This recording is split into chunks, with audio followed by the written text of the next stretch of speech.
ચાલો મિત્રો, આપણે ગયા વખતના લેક્ચરની અંદર છે એ આપણે નિત્યાસમના સૂત્ર સુધી, નિત્યાસમની ફોર્મ્યુલા સુધી આપણે સમજ્યા. આ પછીનો જે લેક્ચર છે તો એ લેક્ચરની અંદર આપણે sine square theta plus cos square theta equal to 1 કઈ રીતે પ્રૂવ થાય છે. તો sine square theta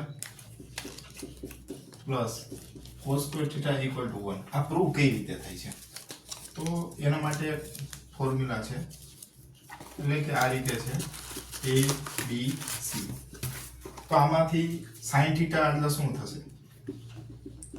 opposite by hypotenuse. આ ઓપોઝિટ, આ હાઇપોટેનિયસ, અને આ શું થશે?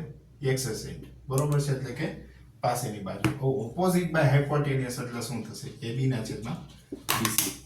હવે cos થીટા એટલે શું છે?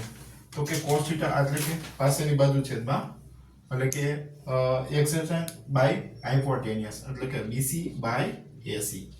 આ રીતે છે. તો આ વેલ્યુ છે આપણે આમાં પુટ કરીએ, એટલે કે LHS. LHS એટલે શું થશે? sin square theta plus cos square theta.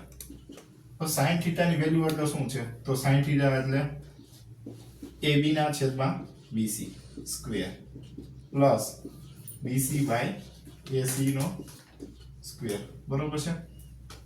અહીંયા AC આવશે, અહીંયા બી AC આવશે. આનો સ્ક્વેર એટલે શું થશે? AB square plus BC square. બેયના છેદ સરખા હોય તો શું થશે? AC સ્ક્વેર થઈ ગયું. હવે પાયથાગોરસ થિયરમ શું છે? તો કે પાયથાગોરસ થિયરી ઉપરથી જો તો AC square equal to AB square plus BC square. તો AB square plus BC square ના સ્થાને શું થશે? AC square. AC square AC square cut થઈ ગયા. આન્સર આવ્યો 1 ઇક્વલ ટુ RHS.